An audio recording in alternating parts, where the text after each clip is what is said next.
एकनाथ को डाउट हो गया था, हो ना हो ये आदमी कोई और नहीं गुरु दत्तात्रेय है, नाथों के गुरु गुरु दत्तात्रेय। क्योंकि उन्होंने सुन रखा था गुरु दत्तात्रेय अक्सर ऐसा डंबर लेकर घूमते हैं कि लोग उनसे डरे, उनसे दूर रहे।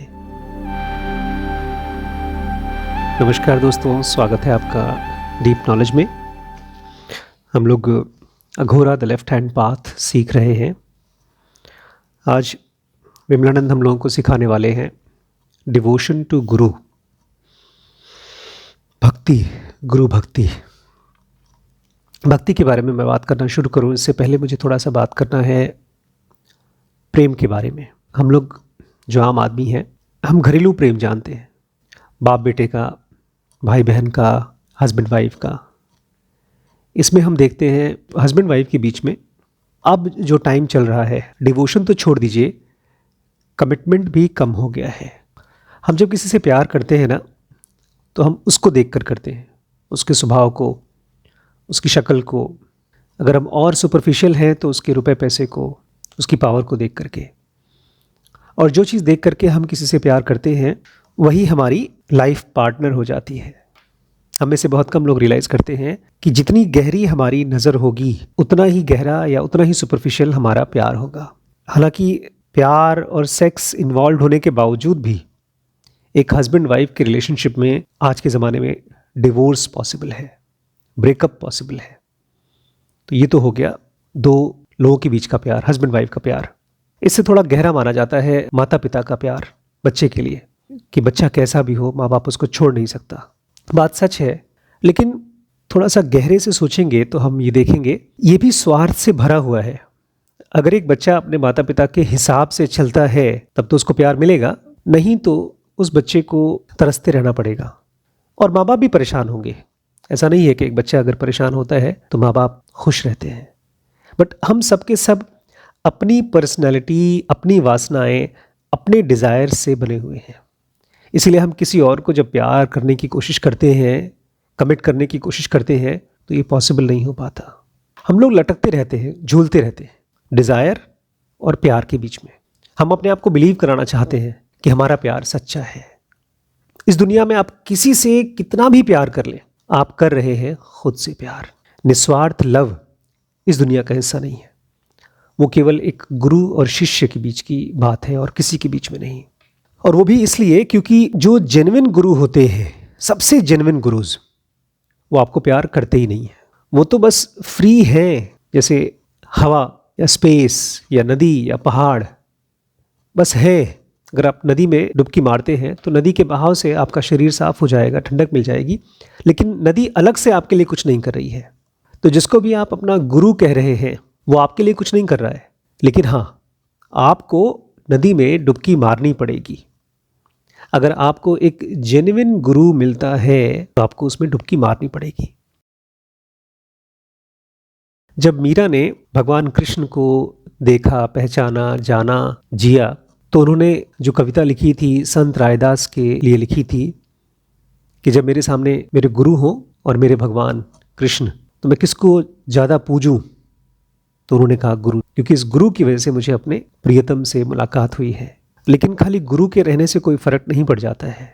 जनुगा बहुत से लोग सुनते हैं, प्रैक्टिस भी करते हैं, कोर्स भी ज्वाइन कर लिया है, मुझे अपना गुरु भी मानते हैं, लेकिन ये प्रैक्टिस लाइफ नहीं बन पाती। बहुत कम लोग हैं, बहुत ही कम लोग जो इस यात्रा में एंड तक मेरे साथ चलने के लिए तैयार हैं।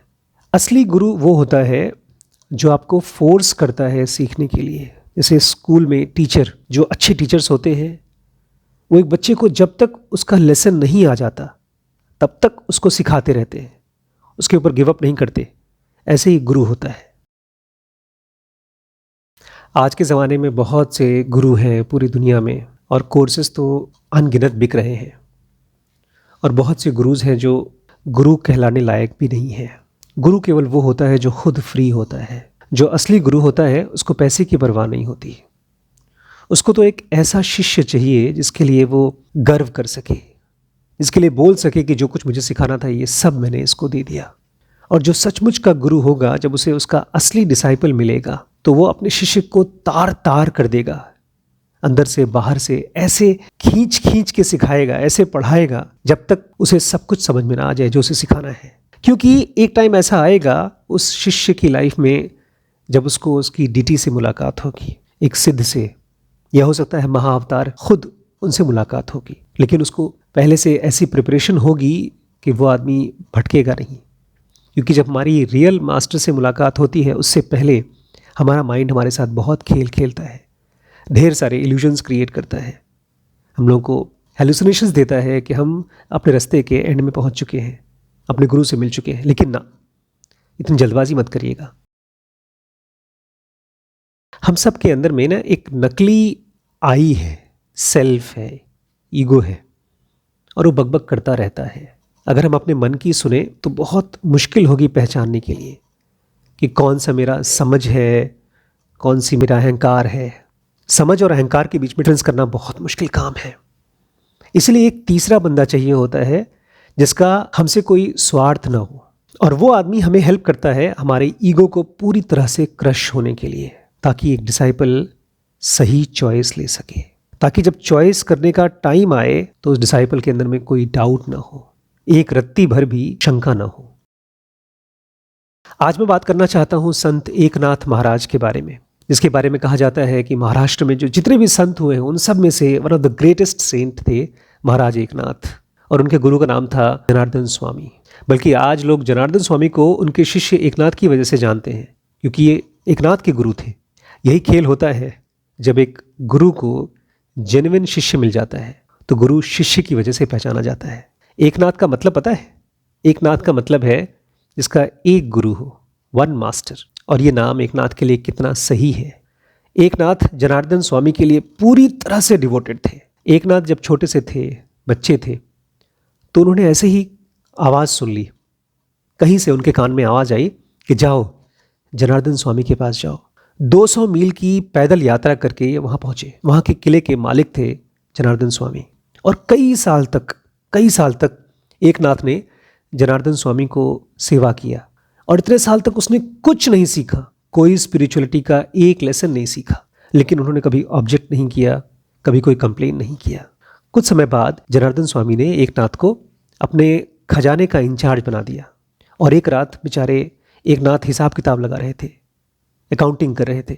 उनके अकाउंट में 1 पैसे का डिफरेंस आ रहा था, बस 1 पैसे का। बहुत देर रात हो गई, बैठे रहे, हिसाब किताब लगाते रहे, बार बार चेक करते रहे, और फिर कई घंटों बाद जब उनको हिसाब में गड़बड़ी पता चली कि 1 पैसे की हिसाब की गड़बड़ी जब पता चली कि कहाँ से आ रही है, तो उनकी खुशी का ठिकाना नहीं था। जोर जोर से खुश होकर चिल्लाने लगे, और उसकी आवाज़ से जनार्दन स्वामी की नींद खुल गई। वहाँ पहुँचे देखने के लिए कि आखिर देर रात गए, किस बात के लिए चिल्ला रहा है। और जब एकनाथ ने बताया कि इस 1 पैसे के लिए मैं रात भर जगता रहा और हिसाब किताब लगाता रहा, और जब मुझे हिसाब किताब क्लियर हुआ तो मेरी खुशी का कोई ठिकाना नहीं रहा। जब ये बात जनार्दन स्वामी को पता चली तो उन्होंने कहा, 1 पैसे के हिसाब के लिए तुम इतने खुश हो रहे हो, तो तुम्हारी खुशी का ठिकाना क्या होगा जब तुम्हें भगवान मिल जाएंगे। तो बड़ी ही मासूमियत से एकनाथ ने जनार्दन स्वामी से कहा, भगवान को कैसे पाया जाता है, मैं जानता नहीं हूँ, आप मुझे सिखाएंगे। और बस उसके कुछ ही दिनों बाद जनार्दन स्वामी एक ट्रिप पे जा रहे थे देवगढ़ के बाहर। तो एकनाथ को कहा, तुम भी मेरे साथ चलो। जनार्दन स्वामी घोड़े पे जा रहे थे और एकनाथ को पैदल चलना पड़ रहा था, 55 मील तक पैदल पीछे पीछे घोड़े के। और पूरे दौरान बेचारे चलते रहे, पसीने में थर थर, पानी का एक बूंद नहीं पिया। लेकिन एकनाथ ने कंप्लेन भी नहीं किया। अंधेरी रात हो गई, जंगल में सब बैठे हुए थे, जनार्दन स्वामी एक तरफ, उनके डिसाइपल एकनाथ एक तरफ। और तभी वहाँ पर जंगल में एक बड़ा अजीब टाइप का आदमी, उसके आसपास कुछ कुत्ते, जनार्दन स्वामी के पास पहुँच गया। वहाँ ढेर सारे कुत्ते थे। तो वो आदमी बड़ा अजीब टाइप का आदमी था। उसके पास एक भिक्षा पात्र था, एक बर्तन। उसने एकनाथ को कहा, इधर आओ, ये बर्तन लो, और वहाँ पर वो कुतिया है, उस कुतिया का दूध निकालो और ले आओ। एकनाथ ने कोई कंप्लेन नहीं किया। वो गए, दूध निकाला। पूरे दिन उस आदमी ने एक बूंद पानी नहीं पिया था, लेकिन उस दूध को उसने खुद नहीं पिया, लाए और उस आदमी को दे दिया। इस आदमी ने वो दूध पी लिया। फिर इस आदमी ने कहा, जाओ फिर से दूध निकाल के लाओ। एकनाथ ने फिर से दूध निकाला, और इस बार दूध जनार्दन स्वामी ने पिया। जब वो बर्तन पूरी तरह से खाली हो गया था तो उस आदमी ने कहा, जाओ इसे नदी में साफ कर दो।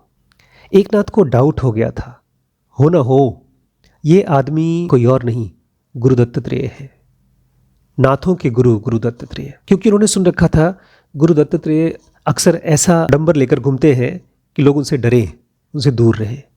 एक नाथ ने वो बर्तन लिया, नदी के पास गए, उसमें पानी डाला। इससे पहले कि उसको साफ करके नदी में फेंक दें, उस दूध के मैल को जो पानी के साथ मिक्स था उसको पी गए, और तुरंत उनको उस पानी की वजह से, उस दूध की वजह से गुरु दत्तात्रेय साफ साफ दिखने लगे, उनका असली रूप दिखने लगा। गुरु दत्तात्रेय बड़े खुश हुए, एक नाथ की बुद्धि पर उनको बड़ी खुशी हुई। बस हो गया, जो सबसे इंपॉर्टेंट चीज़ थी हो गई। गुरु दत्तात्रेय तो दुनिया के सबसे बड़े गुरु माने जाते हैं, भगवान शंकर के भी गुरु माने जाते हैं। और ये सब क्यों पॉसिबल हो पाया? क्योंकि एक नाथ का डिवोशन उनके गुरु के लिए।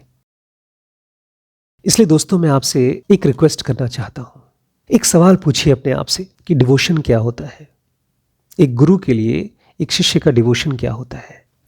क्योंकि जब हम डिसाइपल बन जाते हैं और अपने गुरु के लिए कुछ करते हैं, कुछ भी करते हैं, कुछ दान दक्षिणा कर रहे हैं, कुछ सेवा कर रहे हैं, हमको लगता है कि हम अपने गुरु के लिए कुछ कर रहे हैं, बहुत कुछ कर रहे हैं, लेकिन वो बहुत कुछ जीरो होता है उसके कंपैरिजन में जो गुरु हमारे लिए कर सकता है या करता है। इसलिए कहा जाता है शुरू में एक डिसाइपल कुछ नहीं होता, केवल एक प्रोस्टिट्यूट होता है। वो पहले एक गुरु से फिर दूसरे गुरु पे जाएगा, फिर दूसरे से तीसरे पर जाएगा। जैसे एक मक्खी, एक हलवाई की दुकान में एक मक्खी होती है ना, पहले एक मिठाई पे बैठती है, फिर दूसरे मिठाई पर, और ये मक्खी कभी मिठाई पर बैठती है, कभी कचरे पर बैठती है। उसका टेस्ट अभी डेवलप नहीं हुआ है, लेकिन इसी प्रोसेस में वो मक्खी थोड़ी समझदार हो जाती है। उसका टेस्ट कचरे से हट करके रियलिटी में, प्योर में लग जाता है। उसको अपने मेंटर के ऊपर डिवोशन शुरू हो जाता है, भक्ति आ जाती है, और तब उसको एहसास होता है कि उसका जो गुरु है वही अपने आप में कंप्लीट है, ऑल इन वन है, या वन इन ऑल है, वही सारे गुरुओं का एक रिप्रेजेंटेटिव है। और तभी जाकर के वो एक बच्चा बनता है। एक शिष्य अपने गुरु को एक माँ की तरह देख पाता है। जैसे एक बच्चे की केवल एक माँ होती है, ऐसे ही एक डिसाइपल का केवल एक गुरु होता है। और तभी एक गुरु अपने डिसाइपल को वो दे पाता है जो सचमुच में देना चाहता है। इसलिए दोस्तों, मैं आपसे रिक्वेस्ट करूँगा, आप अपने आप से पूछिएगा, प्यार, डेडिकेशन, कमिटमेंट, इन सब से अलग है गुरु और शिष्य के बीच का रिलेशनशिप, डिवोशन। डिवोशन कैसा होता है? डिवोशन कैसे आता है? क्योंकि वो गुरु के ऊपर डिपेंड नहीं करता, वो आपके ऊपर डिपेंड करता है। कि आप सचमुच में डिवोशन को जानना चाहते हैं, इसके बारे में सोचिएगा। कल और बात करते हैं।